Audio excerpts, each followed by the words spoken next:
Why do we even need the guns? Was the first question I asked as my supervisor went over the protocols. The room is empty, right? Just in case anyone tries to enter or leave the room. He responded coldly. Leave?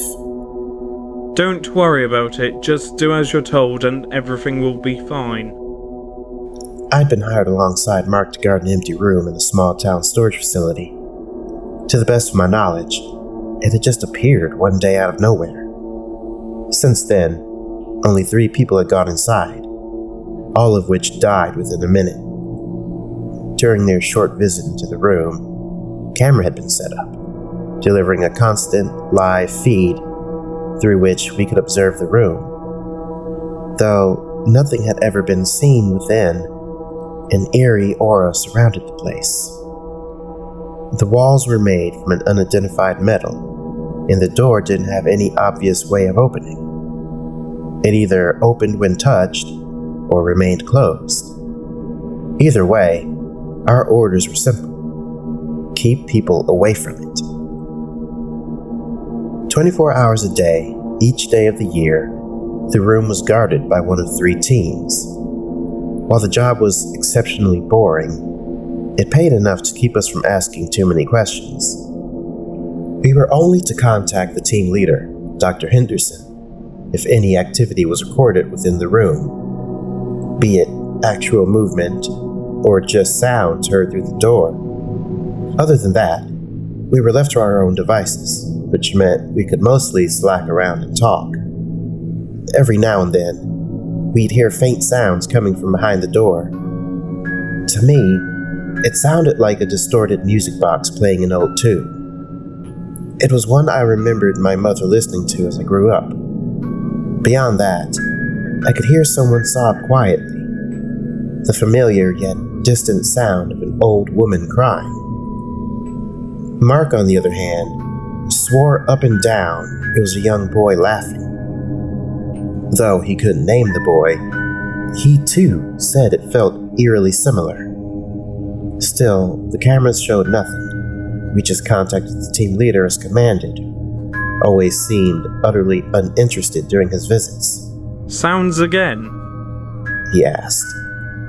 Yeah, it's...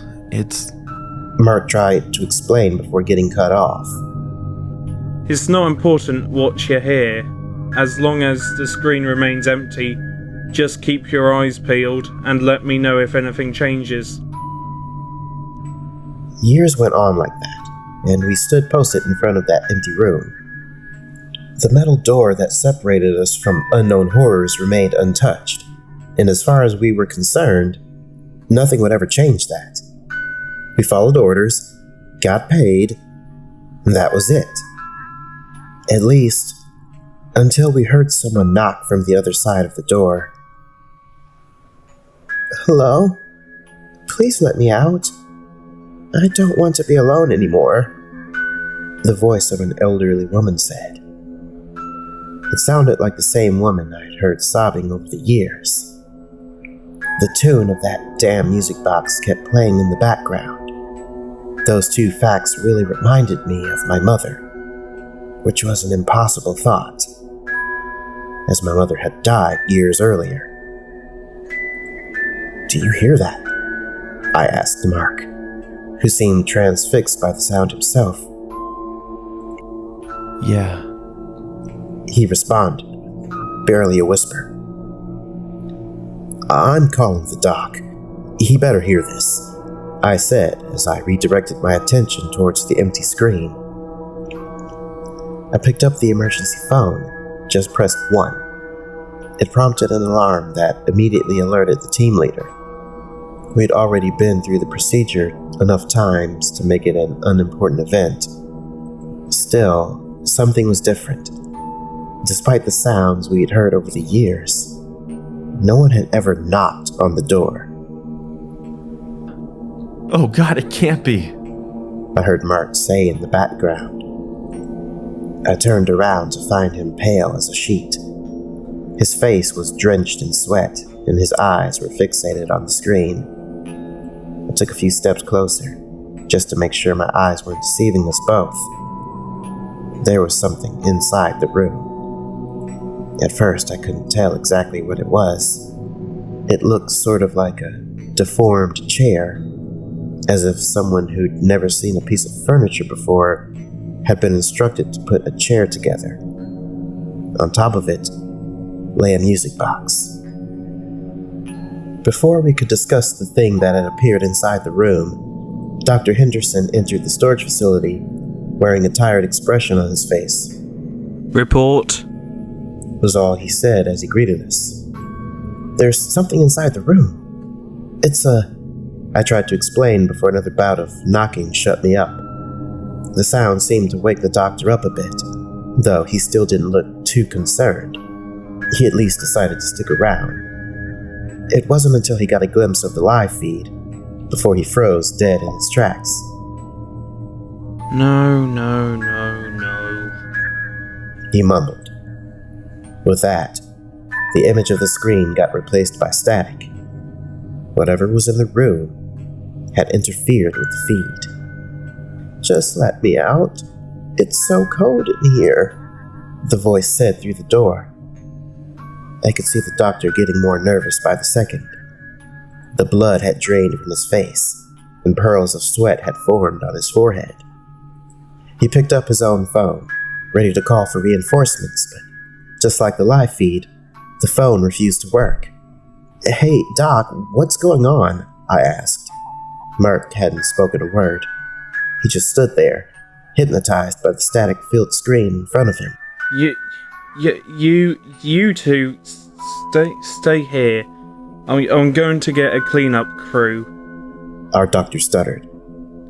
Look, don't open the door, just please stay here and make sure nothing gets in or out. He rushed out of the building as he continuously tried to call for help with the broken phone. Once again, Mark and I gave each other a quick glance before another knock redirected our attention to the door. Do you see him? Mark asked after a moment of silence. Him? What are you talking about? He nodded. It was Alexander. It was my son. Your son that went missing 7 years ago? I asked, confused. I need to get him out of there. Mark said in a panic. With that, he rushed to the door and tried to figure out how to open it. Mark, wait! I shouted. He ignored me, and when I couldn't find any feasible way of opening the door, he prepared to kick it in. Stop it! I ordered as I pointed my rifle in his direction. Please, he's trapped in there. It doesn't make any sense, Mark. Your son is dead. How could he possibly be inside that room? I can't lose him again. I just can't. His words were oddly rid of emotion, as if his words were his own. Mark, you're not yourself. Please calm down and let me deal with this. Surprisingly enough, he complied with my demand. Still, I needed to get him safely away from the door. While I didn't have anything to tie him down with, there was a closet around the corner I could lock him inside. Just take a few steps back, come with me, I said carefully. He nodded without arguing, and I started to relax. I lowered my rifle ever so slightly and gestured for him to move away from the door. He turned around. Before I could react, he picked up a chair and threw it at my face. One of the legs hit me in the eye, and I immediately fell to the ground. As I lay there in agony, Mark took the opportunity and jumped on top of me. Then, he swiftly hit me over the head with his own rifle. While I was in haze, Mark tied me to the same chair he'd thrown at me. I didn't even know where he'd gotten the rope from, but I was absolutely stuck. Mark, don't do this. The doctor will be here with help any second. And by then, the knocking had turned to hammering, and the pleading voice was screaming to be let out. Mark had tears streaming from his eyes. I knew we weren't hearing the same sounds, but I needed to get through to him. Please, I begged. Whatever is in there, it's not your son. Shut up. I need to do this. He was clearly crying, yet his words carried no emotion. Again, he tried to open the door. That time, he merely had to touch it before it just swung open. On the other side, it only revealed a pitch-black void of darkness. For a moment, Mark just stared at the emptiness. The music box had stopped playing and the woman begging to be let out had been silenced. I'm so sorry, he said before something violently pulled him into the room. As he vanished, the void seemed to pour out into the rest of the storage facility. All light that had previously occupied my surroundings was eaten up by the ever-expanding darkness. Once it had passed me, I felt the temperature drop to 0, muffling each and every sound in the area. "Mark!" I called out, still stuck to my chair. There I sat in absolute silence, praying that the doctor would return with reinforcements. I could hardly see 2 feet in front of me, but there was definitely something moving around in the room. Just vague shapes emerging through the door, producing wet footsteps as they walked in my direction. I didn't dare make a sound. Mark had vanished, and in his place, the air had filled with a sticky metallic stench. I tried to quietly wriggle myself out from my seat, but Mark had tied me up too well. All I could do was to hold my breath, as dozens of silhouettes walked past me, leaving the room.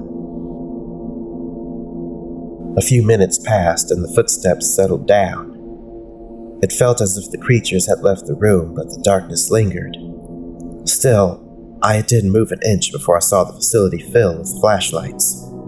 The doctor came running in with a dozen guards, all brandishing bizarre heavy weapons.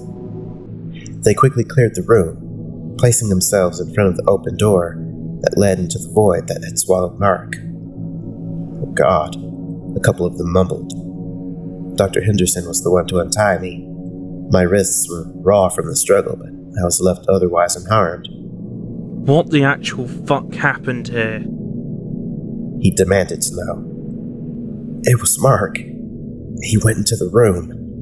With that, my boss rushed to peek inside. I followed shortly behind him.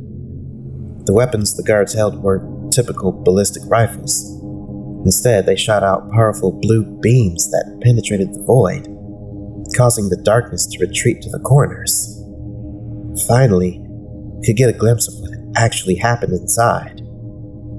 There lay 100 pieces of broken flesh strewn not only across the floor, but the walls and ceiling. They defied gravity and simply covered every available surface with bloody chunks of meat. That, mixed with the clothes fragments, made it easy enough to identify the mangled corpse. It was Mark. Then I noticed something that immediately caused me to puke on the floor. I saw a chunk of flesh containing an eye. Though it was absolutely impossible, the eye darted around the room in panic. It blinked. It even responded to light. It was alive. Another chunk contained part of his mouth. It moved around in strange directions, as if trying to scream, but being unable to. Then we saw a piece of his heart, still contracting pointlessly, and muscle fibers hopelessly trying to move limbs that weren't there anymore.